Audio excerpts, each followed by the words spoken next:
The following is Dr. Missler's introduction to Learn the Bible in 24 Hours. We've presumed to take on this ambitious project because of our unique advantage. That's based on two discoveries. We have 66 books that we call the Bible, and even though they're penned by over 40 different people who didn't even know each other, over a period of virtually 2,000 years, the great discovery is that these 66 separate books, although penned by over 40 different individuals over several thousand years, we discover are an intricate, skillfully designed, integrated message system. And I don't simply mean that the theme of the Old Testament is fulfilled in the New. No, much more than that. We discover every number, every place name, every detail in the text is there by deliberate design. And once you discover that for yourself, that leads you to the second discovery, and that is that this design, you can prove, had to have its origin from outside our space-time. That is, outside our time domain. You say you can't prove the Bible. Yes, you can when you discover it's the integrity of its design and then recognize that it had to have its origin from outside the dimensionality of time altogether. One integrated design. The New Testament is in the Old Testament concealed, and the Old Testament is in the New Testament revealed. See, all of us think of time as being linear. When we were in school, the teacher went to the blackboard and wrote a line, starting at the left and going over to the right. And the left end of the line was the birth of the famous person, the founding of an empire, what have you. And the right end of that line would be the death of that person or the fall of that empire. All of us have made timelines in school. Well, because of that background, it's natural for us when we encounter the concept of eternity, we tend to jump to the conclusion that it's sort of like a line that starts at infinity on the left and goes to infinity on the right. In other words, we think of eternity as having lots of time. Well, that's good poetry. It makes a nice verse in Amazing Grace, the fourth verse and what have you. But it's bad physics. Because, let me ask you a question. Is God subject to the restrictions of mass or acceleration or gravity? Hardly. He is not simply somebody with lots of time, as we tend to imagine eternity, but he is outside dimensionality of time altogether. And that is his uniqueness, and he uses that to authenticate his messages to you. That's what Isaiah means when he says, "Thus saith the high and lofty one that inhabiteth eternity."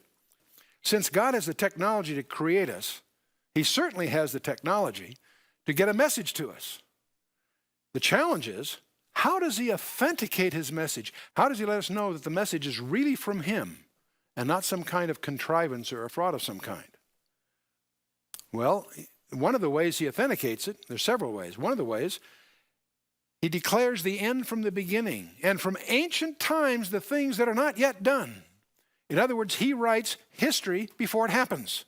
We call that prophecy. Many people ask me, "Chuck, what's your profession?" I say, "I'm a history teacher. I teach history in advance." And of course, I'm being only a little bit facetious there. The geometry of eternity, if I take this line that we have on the screen here, and if I bring it out to you in 3 dimensions, imagine this curved line is coming out at you from the screen. It's a line. And we are at a point in this line that we'll call the present. Behind us is the past, ahead of us is the future. For us, life is a sequence of events. And we can move forward and look back. We can't look forward or move back, but that's a whole other discussion for another time. For someone who is outside the dimension of that linear length of time, say an eternity, that person that's outside that line can see the past, the present, and the future simultaneously. Let me give you an analogy. Suppose you're watching a parade, the Rose Parade at the first of the year or whatever your hometown might have. For you, as you're sitting on the curb, around the corner comes the marching units, the bands, the floats, the whatevers. For you, the parade is a sequence. They come around the corner, they go by you, and they go around the next corner. So that's like life is. It's a sequence.